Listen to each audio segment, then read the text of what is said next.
Acharya Sempa Dorje was a highly respected Buddhist professor with a vast knowledge of Buddhism, both in Tibetan and Sanskrit.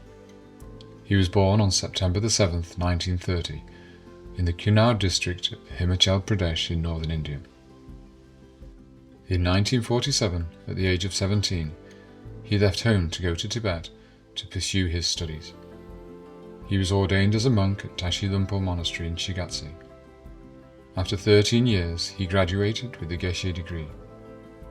In 1960, he had to leave Tibet due to the Chinese invasion and returned to India. For 30 years until his retirement, he taught at the Buddhist University in Varanasi. In 1979, Acharya Sempa Dorje returned his monastic vows and got married to Meena Kumari. They had 4 children together. After his retirement, by the request of Kunzig Shama Rinpoche, he became the main philosophy teacher of His Holiness the 17th Jawa Karmapa Tinlitaya Dorje. From 1997, he taught His Holiness Karmapa in Kalimpong, France and New Delhi. He instructed many additional students as well. My heart advice to all of you is to be good human beings, to live happy lives and let others live happy lives as well. We were born into this world as human beings, so it is our responsibility to make others and ourselves happy. If we can do that, there will be no regret. When we die, we will die in peace and leave a positive footprint in terms of economy, education and social activities, for the benefit of all those who are left behind. Acharya Sempa Dorje passed away in New Delhi on the 9th of July, 2022.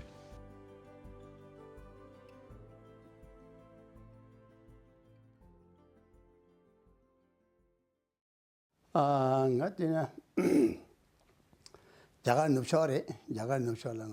come from Himachal Pradesh in India.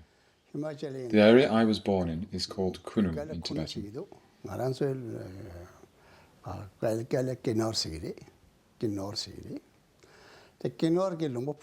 In our local dialect, we call it Kinnaur.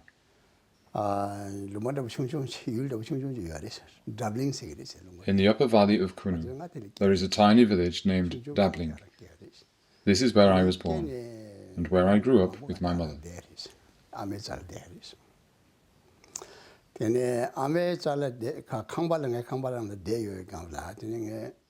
My father passed away when I was very young. My family therefore consisted of just me, my brother and my mother.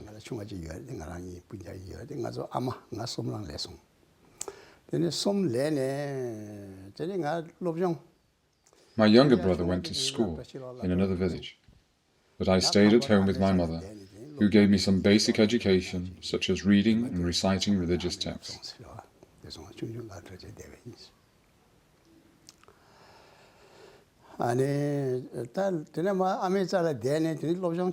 Where further education was concerned, my mother thought it would be better for me to receive a Buddhist education. My ancestors were lay tantric lamas, and there were many accomplished tantric masters in our family. My father died at an early age, when he was around 30. After that, my family's financial situation was precarious.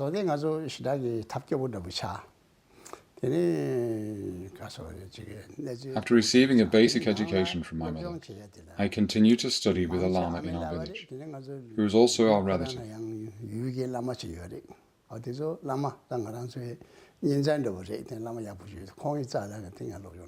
Later, I studied with another great lama in our village. He was called Kullu Lama, and had returned to Kullu after studying for many years in the Kham region of Tibet. My mother sent me to him for my Buddhist education.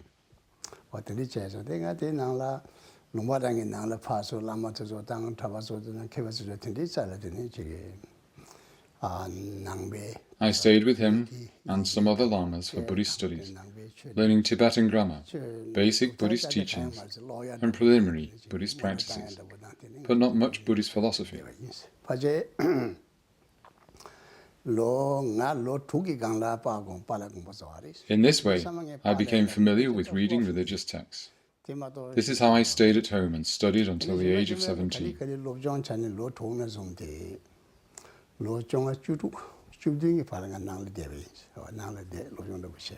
Meanwhile, some Geshes, or Buddhist scholars, visited our village. In the course of our conversation, I realized that they were extremely learned. So I asked them if they saw a way for me to receive a good education. After talking about this for quite a while, they told me that this was possible.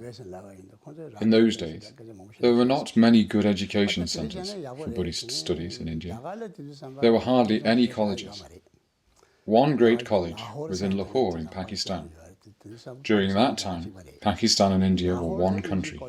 Another was in Calcutta, and a third in Pune. The Pune College did not have such a good reputation.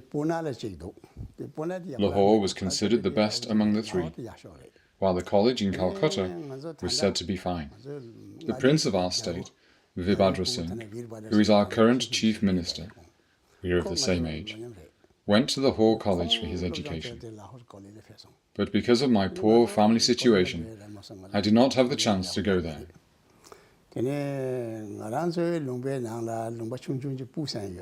Later, the king of our state established a primary school in Kullu at the village called Pu. This is where my brother went to school. But I couldn't, and so I stayed at home until I was 17. Our region is Buddhist. Other religions did not really spread in this area. So in general, one can say that the population in Kullu is Buddhist. However, there were various religious influences from those who travelled to other areas for study and other purposes.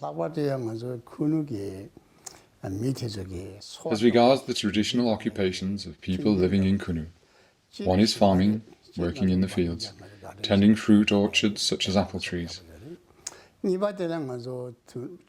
Another is sheep herding.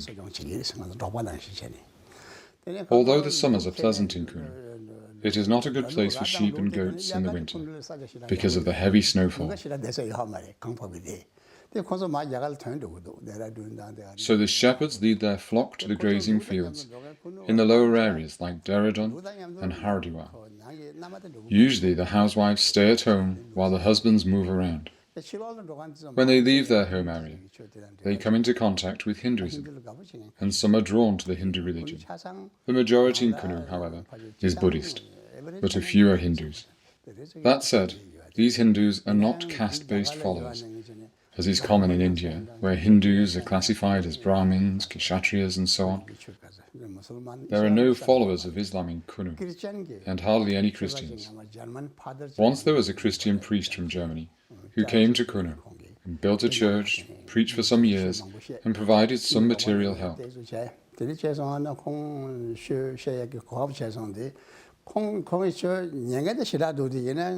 Many people gathered to listen to his preaching, but hardly anyone converted to Christianity. Only 2 ladies. They were elderly and belonged to a lower social group. The priest lived there for about 15 years. He left Kullu when I was 10 years old. Since then, there have been no Christian activities in Kullu. So at present, most people in Kullu are Buddhist, and a few are followers of Hinduism.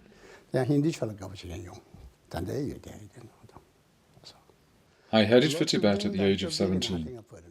The journey continued into my 18th year. Because of the poor condition of my mother and my home, my mother would not let me go, so I ran away from home surreptitiously. I went to Tibet with a friend from my village, who was 2 years older than me. When I told him about my plan to go to Tibet, he said he would like to join me. I told him that I didn't have any money to take with me. He replied, "Neither do I, so I will do exactly what you do." As he insisted, the 2 of us went to Tibet together. We started our journey by leaving home at night.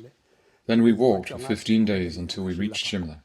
In Shimla, we met some other travelling companions with whom we went to Delhi by train. From Delhi, we took another train to Siliguri. We did not have any money for the journey, but the person leading us knew how to sneak onto trains without a ticket. He was not a good friend. He looked like a beggar, but he taught us how to get on the train without money, and we all followed him. In Siliguri, we split up because we were heading for Tibet. My friend and I asked people how to find the road to Kalimpong. Then we started to walk in this direction. On the way, we met a Sikkimese who gave us a ride. He was probably a government official. We were very young, and we were just carrying small backpacks. He and his colleagues probably took pity on us, because they took us in their car up to the Tista Bridge. When we reached it, he told us that they were heading towards Sikkim and showed us the way to Kalimpong. We took this road and reached Kalimpong. In Kalimpong, we rested for one day. Then we looked for others planning to go to Tibet, to be in the company of other travellers. We found some people, including a monk from Ladakh, who were going to Tibet, so we joined them. Eventually, we reached Tibet. We got to Tibet on foot, walking for about 1 month.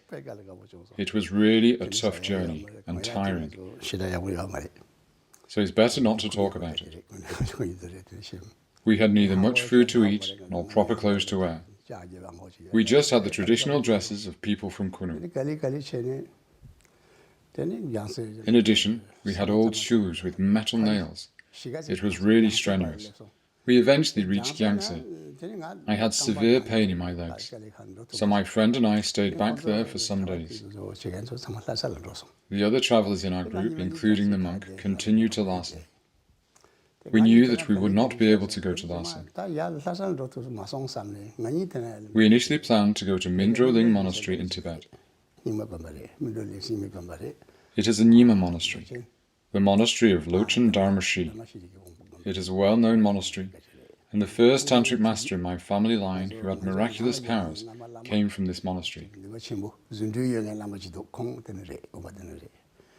This goes back 5 generations in my family, so we saw this monastery as our final destination, believing it would provide us with a good Buddhist education.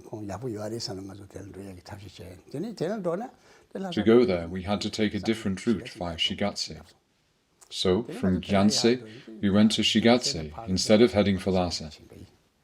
On reaching Shigatse, my legs were swollen and hurting so much that we had to take a rest at Shigatse. But we could not find a place to rest there. After inquiring, we learned that there were Kullu monks living at Tashilhunpo Monastery. A layperson took us to this monastery. At the monastery there were different hostels called kamsen. We were brought to the kamsen where monks from Kullu were supposed to live. After reaching the kamsen, however, there were no Kullu monks, but the monk who was in charge of the kamsen called 2 elder Kullu monks, asking them to help us. These 2 Kullu monks came, gave us accommodation, and served us tea. I had to rest for 2 days because I could not walk properly. They asked us whether we knew how to read and recite pechas, that is, religious texts. We said yes, we know how to read pechas. We said this because both my friend and I could read and recite well. They told us that normally it would be good to go to Mindroling Monastery, but that at present there were not many monks there. There were only a few monks, most of them not well educated. One good teacher, a Lama, they said had left for Kham, for eastern Tibet, some years previously, and had not yet returned, so the situation in Mindroling wasn't conducive to studying at present. They told us that if we would like to study, we should better remain here. They informed us that to be accepted in Tashilhunpo, one had to meet a number of requirements, and to abide by its rules, that it was like a university. The entry exams included recitations of several texts that one had memorized. We replied that in this case, we might not be able to pass the entrance exam, because we were old compared with the other new students. They said that it should be fine, and that they will do their best to help us. Having said so, each of the 2 Kullu monks brought one of us to their rooms and accommodated us there. After acquiring accommodation at the monastery, we took a few days off for rest. Then they gave us texts to memorize. The memorization tests were scheduled for 1 month and 3 months later. As foreign students, we could do the test in 2 parts, whilst local students had to do it in 1 go. These were long texts comprising around 300 pages that had to be learned by heart. The first part consisted of approximately 100 pages. I set about memorizing the text. Because I succeeded, our mentors were convinced that we will be able to pass the memorization test. They suggested that we stay at Tashilhunpo.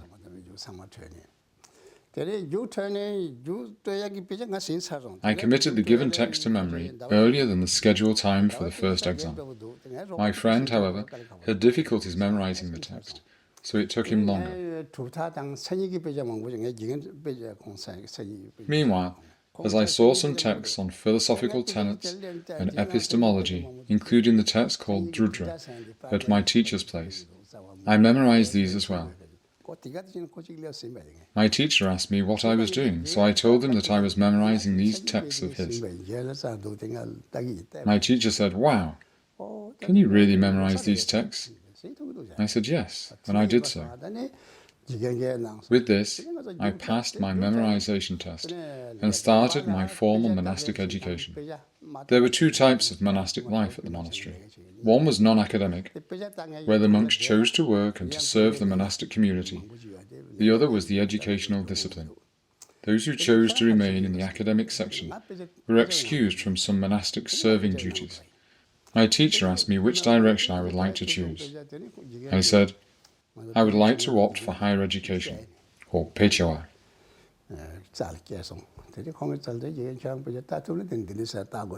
My hostel teacher found a private tutor for me, who introduced me to the learning system. This is how I started my monastic education. My friend also started his monastic education and studied there as well. It seems that sometime later, he lost his interest in studies.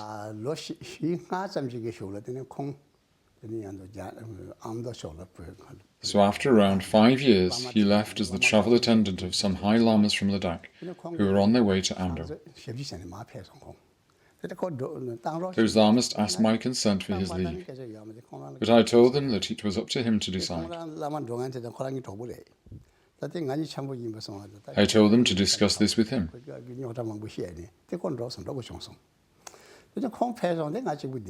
He left with them since they were friends.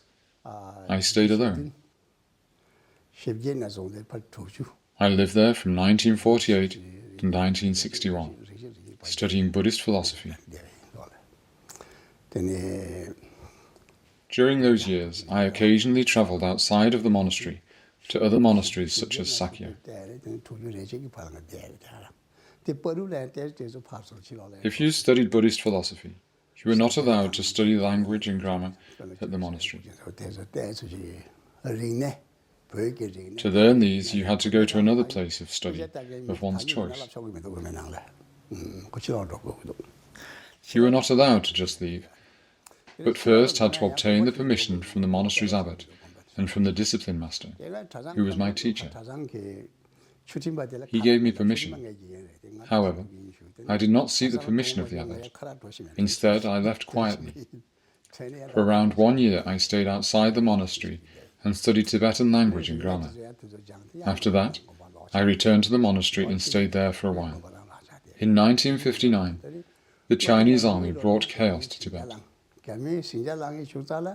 Yet, there was not much turbulence in Tashilhunpo at the time, because the monks did not fight against the Chinese army. The head of our monastery was Panchen Rinpoche, and he told us, "You should not fight the Chinese. If you do so, there will be no benefit. The Chinese army will not return in defeat. Instead, we will lose and will be punished and tortured. so it is better not to fight against them. However, you don't need to do everything they say. The monks followed his advice and remained peaceful for some time. And so we were not harmed until 1961. Because of the war in Tibet, Jawa Rinpoche, the Dalai Lama, fled to India in 1959. Panchen Rinpoche left for China a bit earlier, and so we did not have our head Lama at the monastery, but we stayed there. Up to 1960, the monastery provided a very good education. This was interrupted in 1961. Until then, we kept to a busy daily study schedule, going to classes and debate sessions. In that year, however, the monks remained at the monastery, but did not follow the rules anymore. In 1961, many people from Ladakh and Kullu were planning to return to their regions in India. More than half the monks had already fled. There were only 60 monks remaining in the monastery, including myself. They said, "We have elderly monks and young novices, so fleeing across the mountains would be difficult." So we stayed there for the time being. At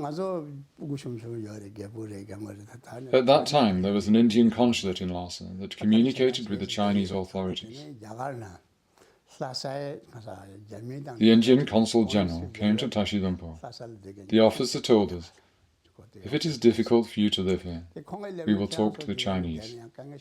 If you wish to return to India, you can do so. For that purpose, prepare a list with the names of those who want to go back to India. We will then contact the Chinese Foreign Office for a return permit. Apart from that, do you have any other problems living here? If so, please let us know so that we can discuss them with the Chinese authorities to resolve the issue." We told him that we don't have any issues here at the moment.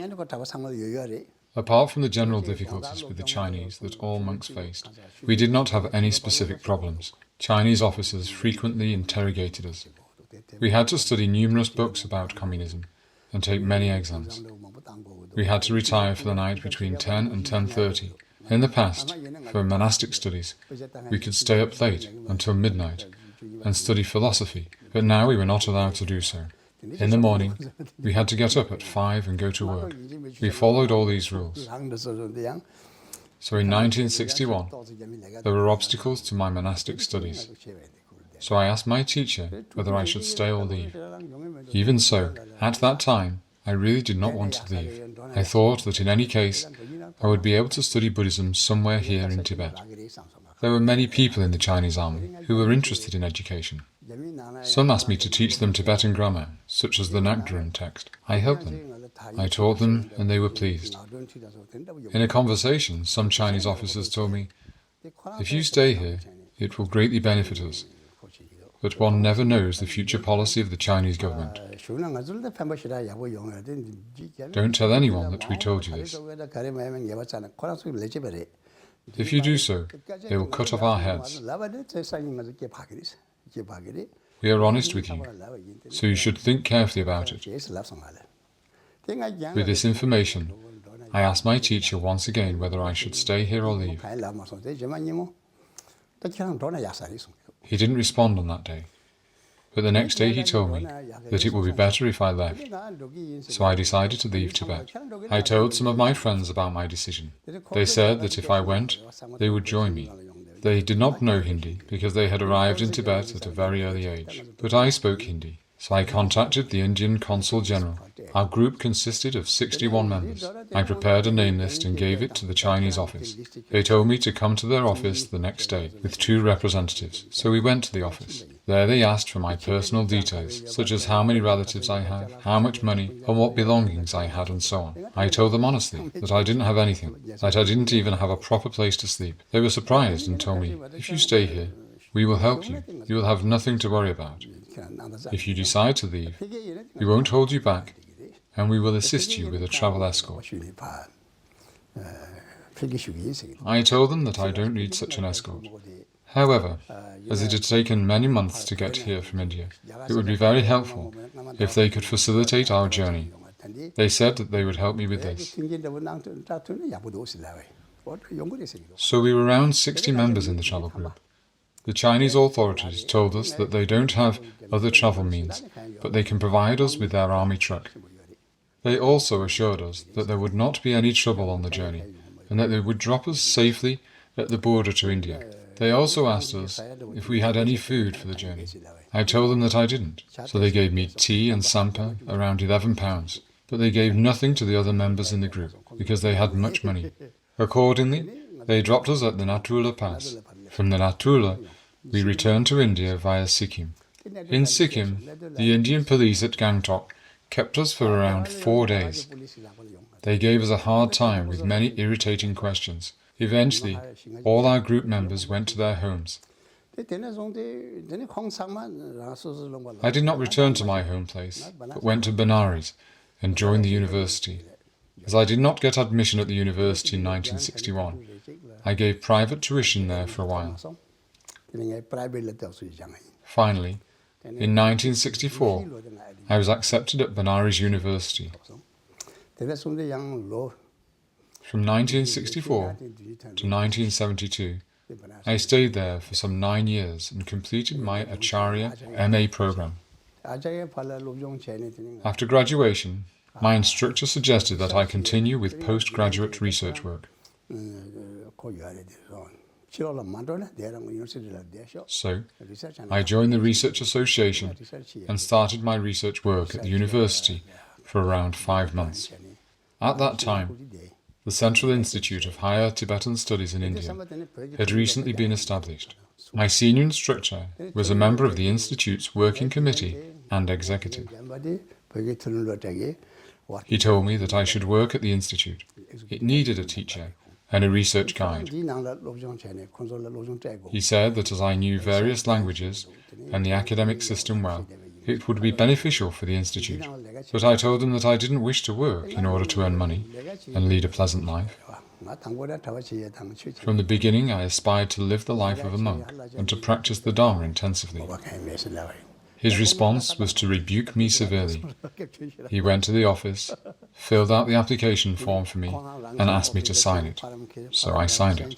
Then he said that there would be a job interview. I should go, but should not return without doing the interview. I went for the interview. At that time, Samdong Rinpoche was there as a principal, conducting the interview. It was his first year. During the interview, he explained to me the importance of my role at the Institute. With respect, I accepted the job offer and started my work at the Higher Tibetan Institute as an instructor. The Institute remained under the auspices of the Sanskrit University for approximately 4 years. Later, the Institute was separated and moved out from the campus. So did I. Having stayed on the campus for several years, I moved out with the Institute. In Tibet, I studied general Tibetan fields of knowledge, such as the Tibetan language, Buddhist philosophy, and Buddhist epistemology. At the university in India, I studied Buddhist and non-Buddhist philosophy, Indian literature, and Indian philosophy. I mainly studied Buddhism. Where languages were concerned, I took Sanskrit, Pali, and Hindi courses, and studied these languages. At the Sanskrit University, the language in which the studies are taught is Sanskrit.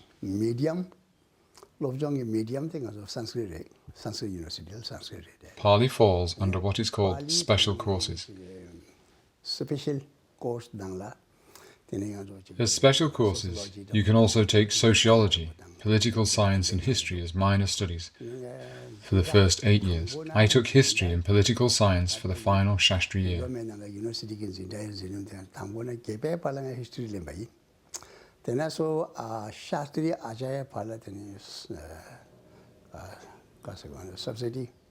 I passed all the exams and entered the MA program.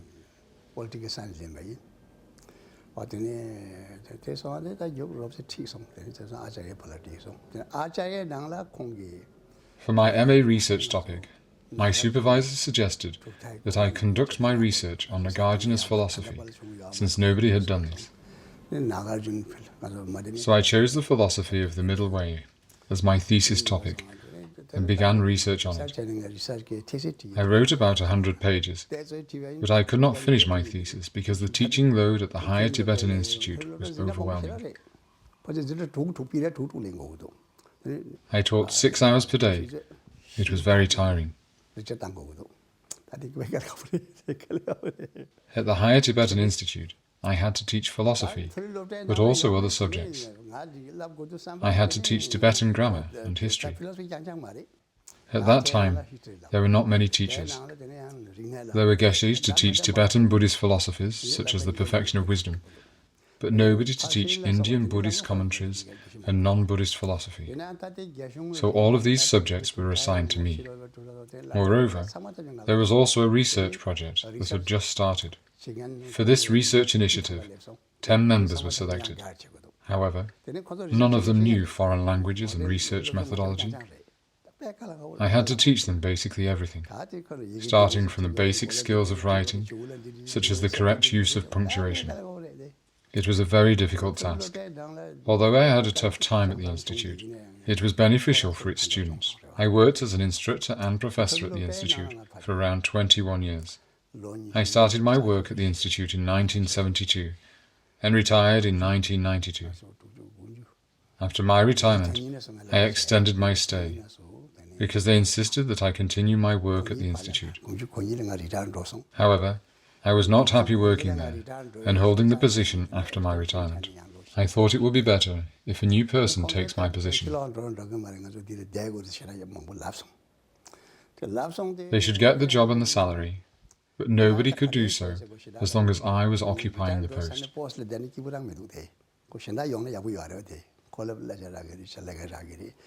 So I resigned.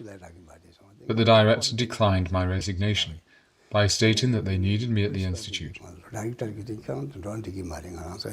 So I stayed on and guided research work until 1997. In 1996, Shama Rinpoche heard about me. I don't know how. I did not know him personally.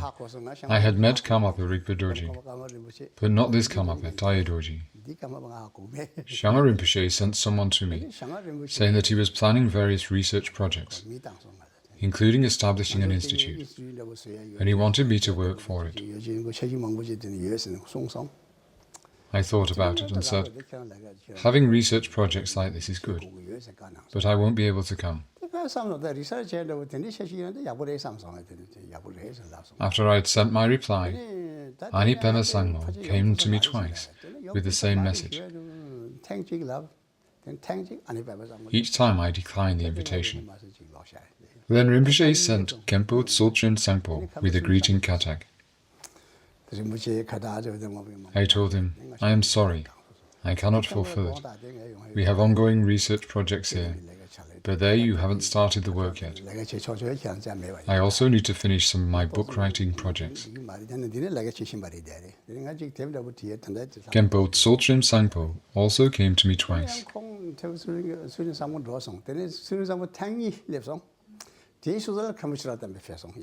After that, Khenpo Chodrag Temple came to me with a katak and said, Shama Rinpoche says that if you can't come, he will come to you.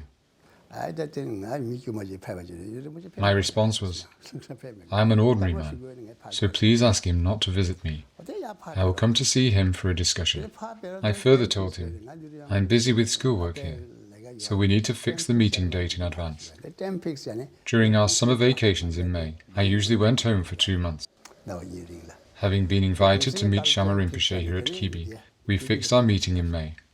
Accordingly, my eldest son and I left Benares and went to Delhi. We arrived in Delhi in the evening, and were accommodated, and we were told that Shama Rinpoche was there too.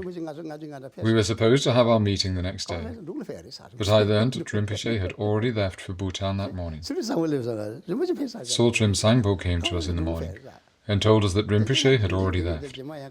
I asked him where he had gone. When he told me that Rinpoche had left for Bhutan in the early morning, I told him, that's fine. We can talk next time. He said, no, Rinpoche told me to inform you that he would like to meet you in Kalimpong, so we have arranged for you to travel to Kalimpong. I said, what? But as I couldn't say much and could not decline, I agreed to go to Kalimpong. I sent my son home from Delhi, and I went to Kalimpong. After I had spent 2 days in Kalimpong, Rinpoche also arrived there from Bhutan. I finally met him and started our conversation by asking what he would like to discuss with me. He told me that they first had to hold a meeting about it. I don't know what sort of meeting they had.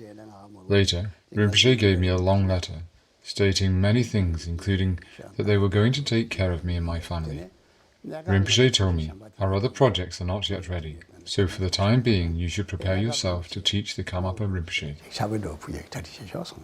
I was surprised to hear this, because this was an entirely different subject. I told Rinpoche I not be able to do this job. But Rinpoche said many things to convince me that I could teach the Karmapa. I told him that teaching the Karmapa is different from teaching other people. Normally teachers, called Yongzin, teach high lamas such as the Karmapa.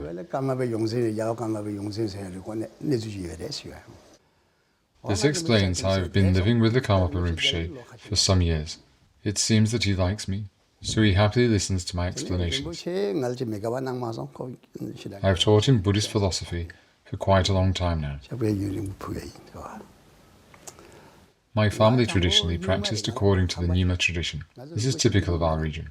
Of my early teachers who educated me, one was a Nyimapa, and the other 3 Kajus. They were Drukpa Kajus. I did not study sectarian religion, but I studied Buddhist philosophy. In Tibet, I stayed at the Tashilhunpo Monastery, which is a Gelug monastery. I had to join the prayers, so I learned the prayer texts. I became a monk. First, I was ordained there as a novice, and after approximately 3 years, I took the full Buddhist ordination as a monk. I maintained all the precepts well, and was a good monk.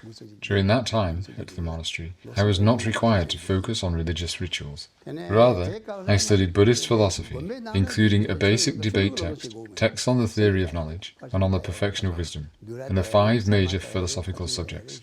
One can basically study any text. There was not any sectarianism at the monastery. Sorry to say, here in Karma Kagyu institutions, the focus mostly lies on one commentary only, written by a Kagyu master, such as, for example, the 8th Karmapa's commentary on the Madhyamakavatara. Other commentaries are not considered. In contrast, in Tashilhunpo, we studied hundreds of different commentaries of all schools, including Sakya and Kagyu. If you were studying texts on the perfection of wisdom, you studied it with multiple commentaries, like Kagyu and Nyima commentaries and so on. We didn't study our subjects based on a single commentary. At those dialectical monasteries, students study philosophy broadly, but do not study sectarian religion. Here, in Kagyu institutions, we have a tradition of studying philosophy with a single commentary, but it was not like that there in Tashilhunpo. I went into retreat for some time at Kullu before I went to Tibet. After returning from Tibet, I stayed for around 2 years in retreat in Ladakh. I did not manage to study Tantra while living at the monastery in Tibet. So in Ladakh, for some years, I studied the Buddhist Tantras with my teacher, who was a great scholar. During the winters, I remained in retreat. At Tashilhunpo, Sutra and Tantra studies were separate fields. There were not many ways to study Tantra freely unless you had reached a mature age. The curriculum was set up such that you couldn't study the Tantras before completing the Kachin Geshe program. The previous Karmapa visited India for a pilgrimage. After the pilgrimage, he returned to Tibet via Kullu. I served him very much at that time. I was young. I was just 16 years old. They had some difficulties with language, so I helped them with interpretations and gave other assistance as well. There was no vehicular transportation, so things had to be carried on people's backs. I helped carry their goods with many other people. He gave us teachings. We accompanied him to the Tibetan border and then returned home. This was before I went to Tibet. After my time in Tibet, I met him again. We did not have a conversation. He was an elder, and I was a university student at the Sanskrit University.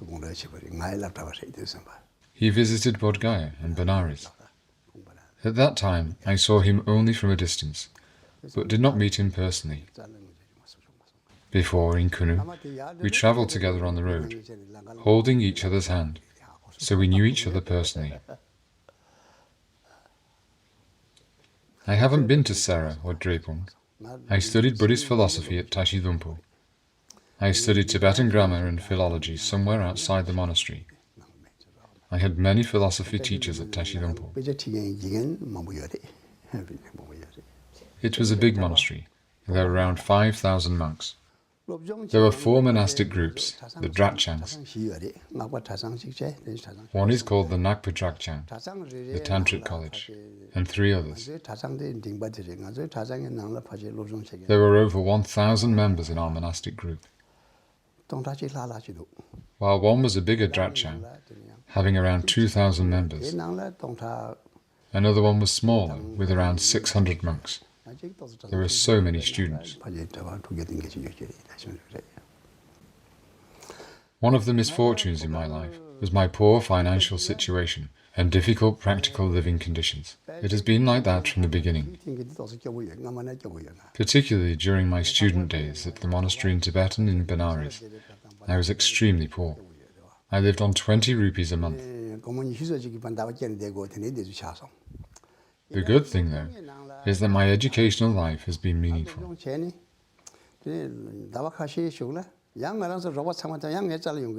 After only a few months of my studies in Kullu, many friends gathered around me and asked me to teach them, which I did. The same thing happened in Tibet. Many came to me for teachings.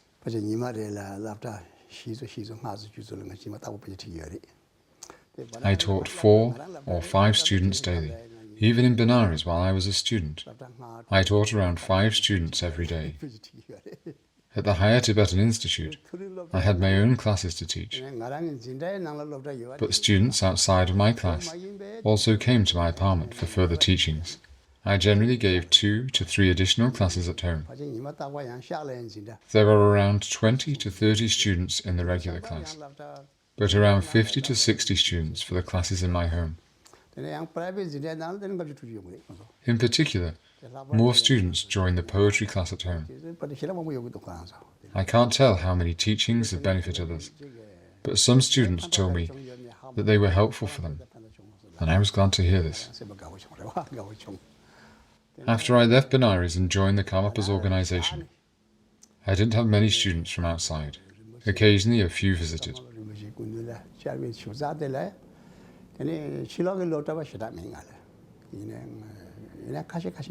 I also taught at Shama Rinpoche's Shedra.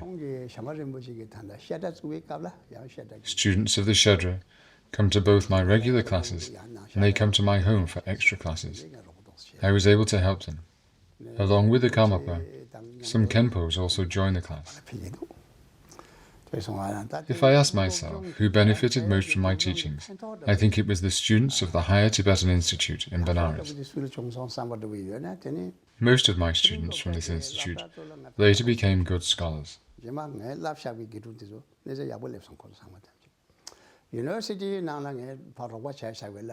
the university in Benares, I also taught international students.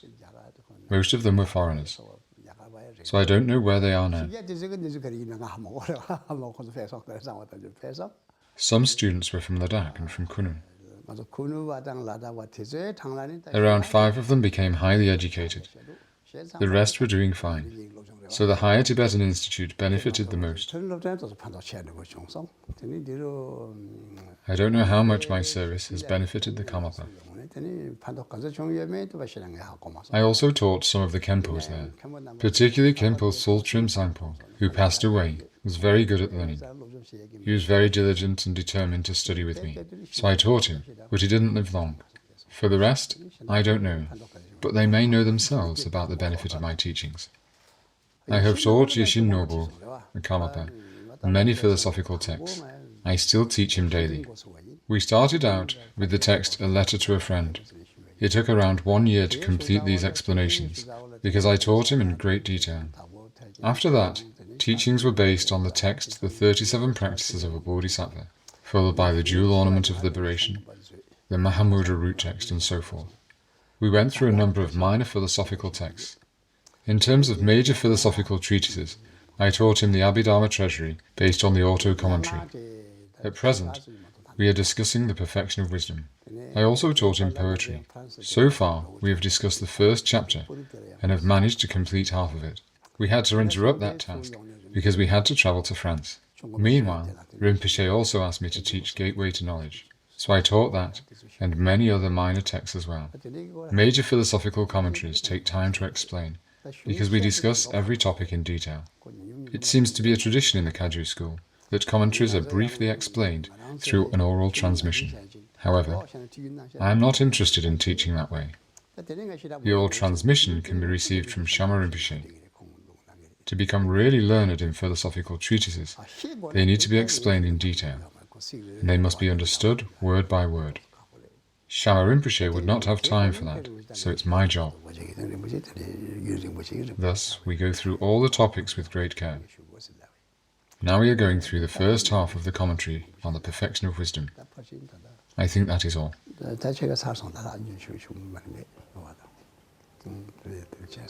Well,